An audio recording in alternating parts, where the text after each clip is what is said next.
practices for a left hip high or a left leg that's longer coming up next.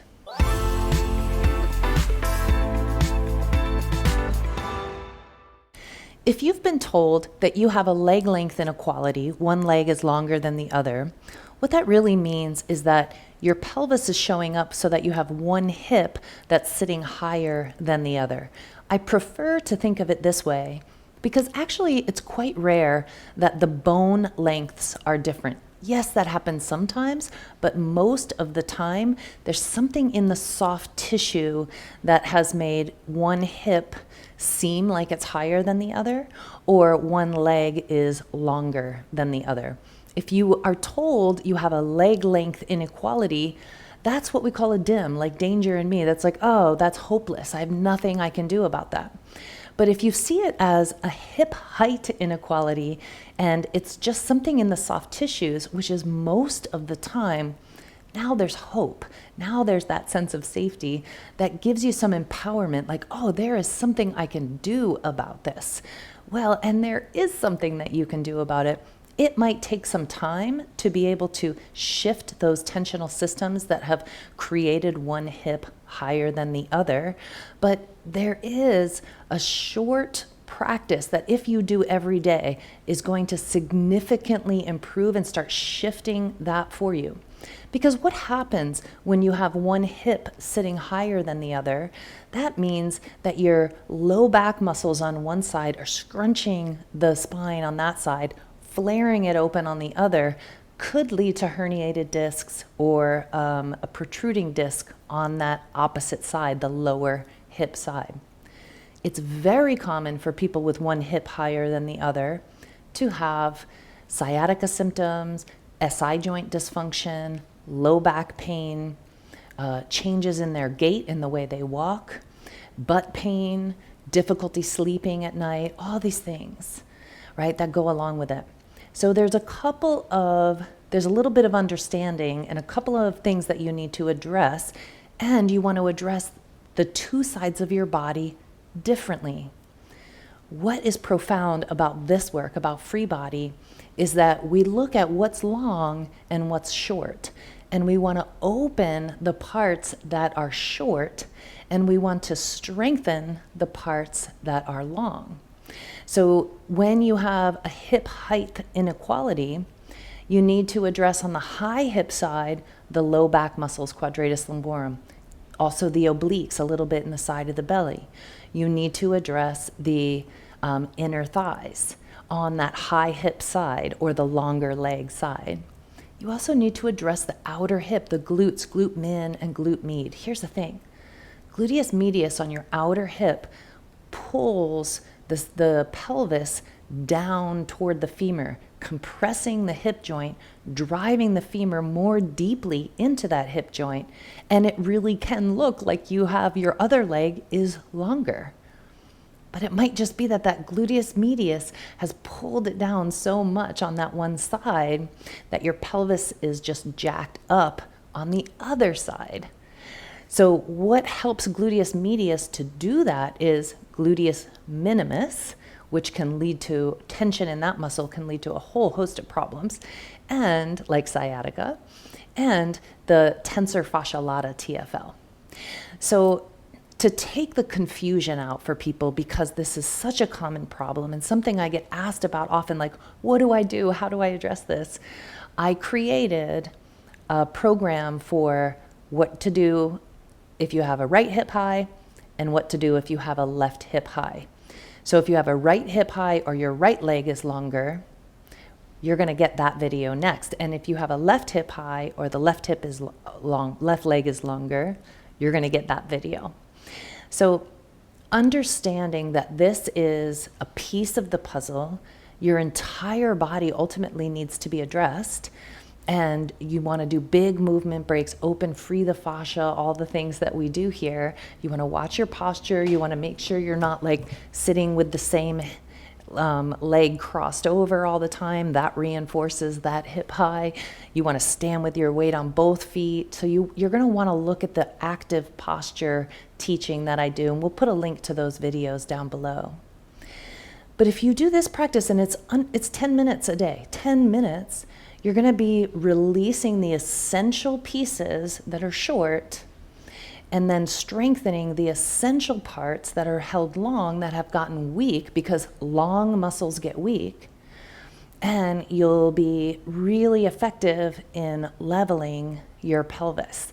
I trust that this video is going to help you. Let's get into the practice. Hello to my left hip high friends. I'm going to show you an essential quick practice that you can do in the morning or at any time in your day that's going to release the main areas in your body that are short. If your left hip is sitting high, left side of your pelvis is high, this practice is a life-changing practice. I cannot stress that enough. This practice is a life-changing practice. Remember, what we want to do is release the muscles that are short before we can even touch the muscles that are long. So we want to release the muscles that are short so that that left hip high can settle back down. In this situation with the left hip high, left inner thighs are short, right outer hip is short, left low back is short. So for this practice, you will need your yoga block. If you're still using the box your toolkit came in, that's fine, as long as it's holding up for you. Most folks find it's just a really good idea to go ahead and buy that yoga block for the long haul, because you will use it pretty much forever. Here's that block. Then you're going to need the soft FreeBody ball. I do have the smaller ball here nearby in case I want to use it in the smaller space of the outer hip. That is your choice. We're going to release the left inner thigh, the left low back, and the right outer hip. We're going to start in the low back. So we're going to take this ball, we're going to place it in between the pelvis and the low ribs on the left side and sink down onto it. So remember, what we're releasing is obliques, transverse abdominis. We're going to start just opening that space. When the left hip is high, the space is short and squashed and gets sticky. So we're going to release that, sink into it. You can keep moving your elbow out and away to keep sinking and opening that space. Belly breath. Great. Now you're going to start to lift. I'm going to move that block a little bit. Lift that right knee up. Scoot your body a little forward. Notice, see how I did that? I took that left hip and I scooted it forward so that then I can drop my right hip back. Now that ball is right in QL. It's just right there. I can feel that pressure against the side of my spine, and I can feel the tension in quadratus lumborum on that side. I'm just sinking in. Now from here, I'm going to start to lift that right hip, sliding it toward my right armpit. It's kind of like wagging your tail, but really wagging it to the right. What that does is it pushes that ball into quadratus lumborum. Push the hip out to the right. So good. One more breath. Little opening and release in quadratus lumborum. Now we're going to switch to the other side. So we're going to switch so that we can release the left inner thigh. So here's how we're going to do that. We're going to take the block, put it down. We're going to put that ball right at the inseam of the pants, right at the groin. So we want to get as high up in the side of the thigh as we can. Drop the ball right on there, and I'll turn a little so you can see that even a little bit better. It's right up in there. And then you can come to your elbows for more pressure and lift that right hip up. If you want less pressure, you can just kind of stay down on that right elbow. Softening, sinking, taking a couple more breaths here. There are many layers of adductor muscles right in this spot. There's adductor brevis, adductor longus. If you're an anatomy geek like me, you'll want to hear those names. Pectineus is in there, and gracilis. So we're compressing into four like really strong adductor muscles that are pushing that left hip up. I can feel more circulation going. My thigh's getting a little warm. That's great. Steady compression, super soothing to the nervous system. Awesome. So good. Now, roll onto that right side. Come up onto your hand. Take that ball and slide it right under the right side of the hip. With the ball right under the right side of the hip, what are you in now? Glute min. Perfect. Just where we wanted to be. Right in the side of the pelvis. I'm not on the thigh, and I'm not up on the ribs or the low back. Right in the side of the pelvis. And again, you can just sink. You never have to move, actually. You can always just sink into the ball. Steady compression is soothing to the nervous system, helps the tension and the trigger points to unwind. Now you can drop that left knee a little forward if you like. Roll toward the front of the pelvis there. A little tensor fascia lata attention. Now this is the point where you might want to take that small ball. You might want to take that small ball, slide it in the side of the hip, drop down. That's so exciting. Sinking in, glute min. It's always so interesting, all the different places that I can feel it. I can feel my adductors responding to that a little bit on the right side. They're like, what?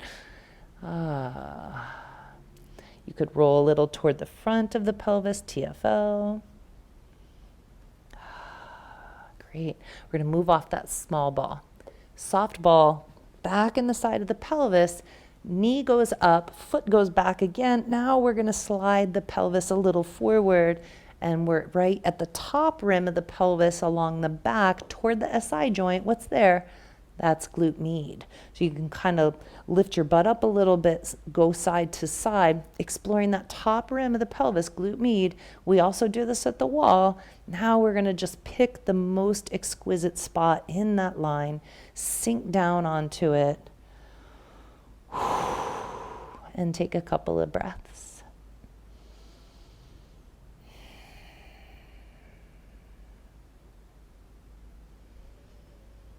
Glute med has a really strong pull of the pelvis downward toward the femur. Releasing glute med with its pull down, pulling this side, it pushes when it's tight and loaded with trigger points, pushes that left hip up. So releasing glute med helps so much when that left hip is sitting high. So good. All right, now we're going to move off of that ball. Last thing, we're going to do our side plank super quick. So here you are on the right side. That's perfect. We want to strengthen the right QL. So we're going to go into a little side plank, push the hips up to the sky, pull that QL, push the hips. Now we're going to add strengthening the outer left hip because that needs to be strengthened. Just take a couple breaths here.